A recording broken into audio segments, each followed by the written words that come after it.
vamos a centrarnos en cómo aprender a tolerar la frustración. Vais a ver que es un taller donde nos vamos a enfocar no solamente en los niños, sino en los adultos.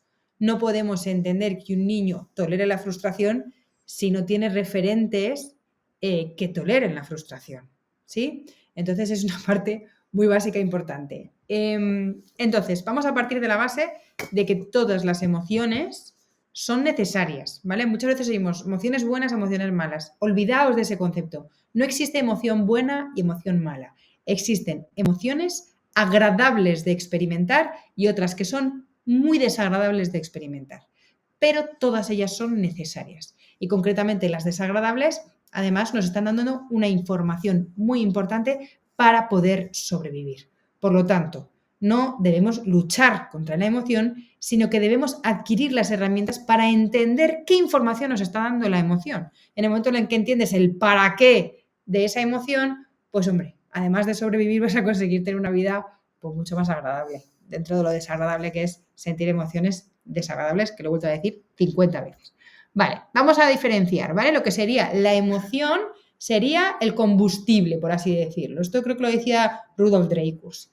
La emoción es el combustible, lo que nos da energía, pero al final, ¿con qué conducimos? Con el pensamiento.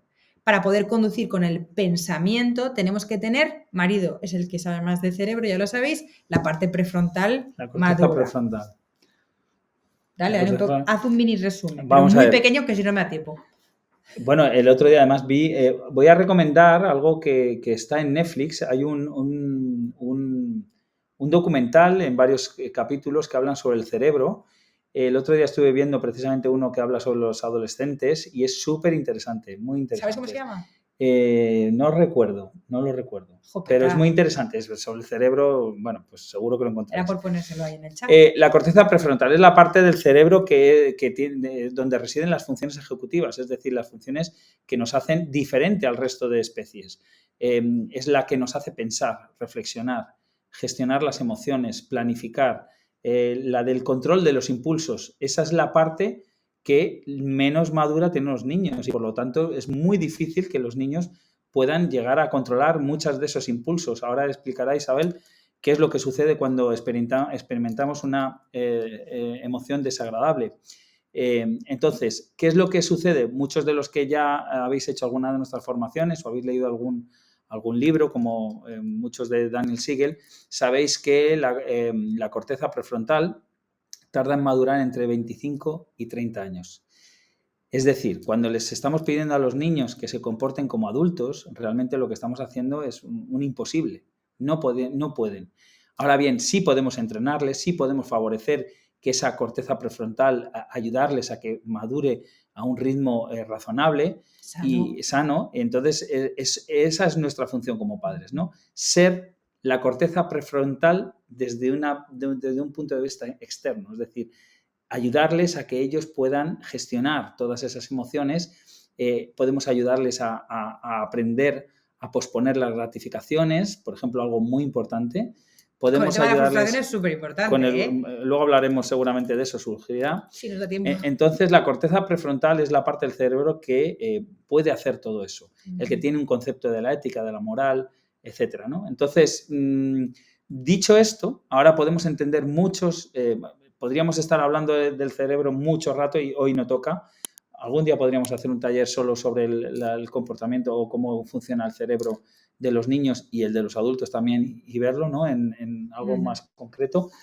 Pero esto nos hace ver que los niños tenemos que interpretar sus comportamientos desde un punto de vista más compasivo y entendiendo que están con la L puesta, como dice Isabel, están en prácticas, están aprendiendo y nosotros tenemos que estar ahí para ayudarles, pero sin hacer el camino por ellos. Nene, que no me hagas spoiler. No te voy a hacer spoiler. No, porque después de lo que te has preparado. Esta parte es importante, ¿vale? Sobre todo para los que, bueno, pues todavía no conocéis cómo funciona el cerebro, pero es importante entenderlo porque vais a ver que vamos a hablar mucho de la baja tolerancia a la frustración de los adultos, ¿vale? Y de esa ira que muchas veces nos lleva a gritar a nuestros hijos. Entonces, ¿por qué digo esto? Porque al final, si el combustible y la energía es de la emoción y nosotros conducimos con la razón, fijaos qué curioso que muchas veces nosotros, ¿no?, nos dejamos llevar por esa frustración, nos lleva a tener ira y esa ira nos lleva a tomar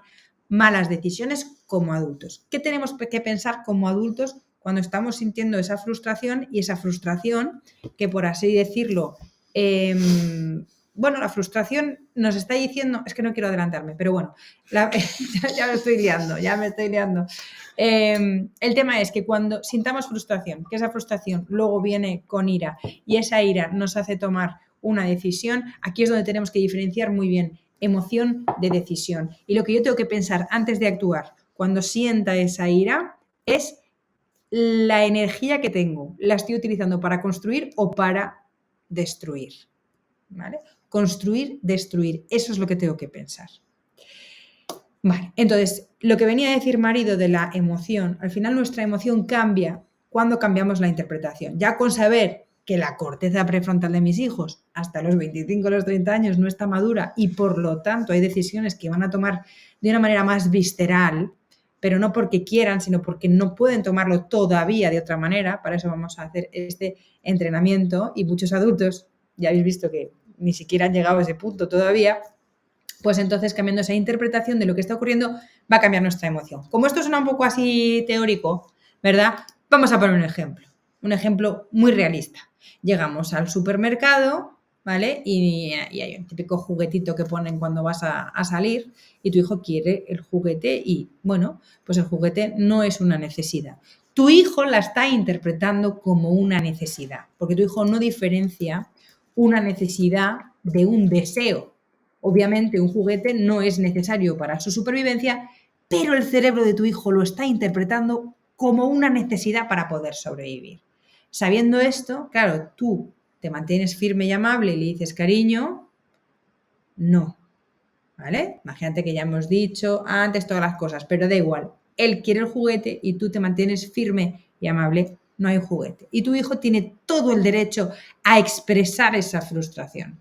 Y cuando tú te mantienes firme y amable, porque ya es cuando empieza ya con el y tú dices, Dios mío, va a explotar, va a explotar, va a explotar. Claro, si tú te mantienes firme y amable, lo seguro es que, bueno, pues si todavía no ha tenido ese entrenamiento, vaya a, bueno, entrenamiento o que quizás tenga sueño, tenga hambre, quiero decir, ya sabemos que hay muchos condicionantes que hacen que estemos mucho más irascibles, ¿no?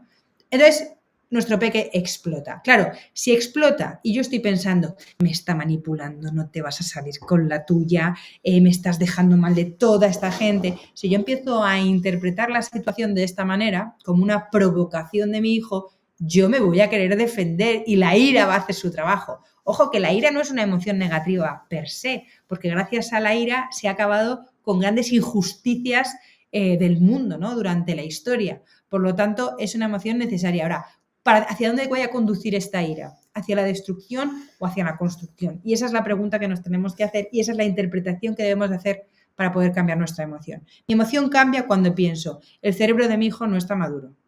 Igual está agotado porque ha tenido natación, no sé cuánta, ya tiene hambre, fíjate qué hora es y encima le meto en el súper, está agotado. Si yo entiendo todo esto y entiendo que lleva una L puesta, como cuando los coches acaban de sacar el carnet de conducir y es su manera de avisar al resto de conductores, de, oye, id con cuidado que estoy aprendiendo, ¿vale? Entonces mi emoción va a cambiar. Yo no me va a hacer falta comerme la emoción, porque mi emoción puede cambiar cuando yo cambio esa interpretación. No sé si lo he explicado bien. Sí. Vale, tú me lo dices. Sí.